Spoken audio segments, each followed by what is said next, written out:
Hindi raw dahilan ang krisis sa Middle East para ipagpaliban ng impeachment proceedings laban kay VP Sara. Ayon sa ilang mambabatas, dapat lang talakayin kung totoong may pananagutan ng bise.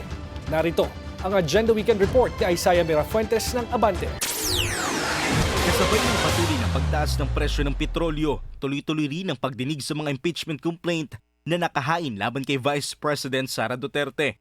Dahilan para sabihin ng ilang kritiko na hinto muna ang impeachment proceedings para matutukan ang krisis sa langis.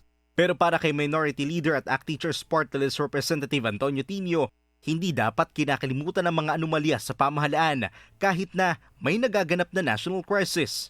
Sa programang Politico Talks ng Billionaire News Channel, sinabi ng kongresista na kayang pagsabayin ang pagtugon sa mga problemang idinudulot ng sigalot sa Middle East at ang impeachment proceedings laban sa bise, lalo na't magkahiwalay na issue naman daw ito. Hindi naman bangga yung dalawang yun. No?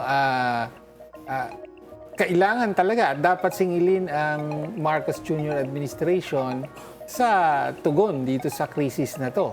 In the same way, ganun din sa confidential funds. Hindi ito, again, dapat kalimutan. Oo, hindi pwedeng kalimutan. Sinugundahan rin niya ang pagbatikos ni House Justice Committee Chair Congresswoman Jervy Luistro sa hindi pagdalo ng bise sa tinatawag nilang clarificatory hearing sa Kamara. Iginit ni Tinio na hindi paglilitis ang ginagawa nila sa bise, kundi pagtukoy lamang sa probable cause ng mga reklamo. Taliwas ito sa sinabi ni VP Sara na tila isang mini trial ang ginagawa ng komite ng Kamara. Ganun naman yun. Nangyari na yan before. Okay. Diba? Wala namang nagsabing trial yun. Samantala, ginit naman ng labor leader at abogado na si Luke Espiritu na hindi lang dapat ang bise ang managot. Dapat daw kasama rin si PBBM. Pero anya, malabo itong mangyari dahil kontrolado ng administrasyon ng mga mambabatas. At alam natin, ang House of Representatives, lahat yan ay mga kasapakat ni Marcos.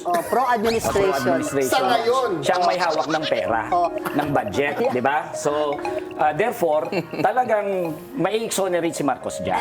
Samantala, sinabi ng liderato ng House Justice Committee na handa sila sa pagpapasaklolo ng kampo ng base sa Korte Suprema at iginit na itutuloy pa rin ang pagdinig hanggat hindi pinapabura ng komite ang hiling na TRO ng kampo ng bise. Para sa Agenda Weekend, Isaiah Mirafuentes, Abante.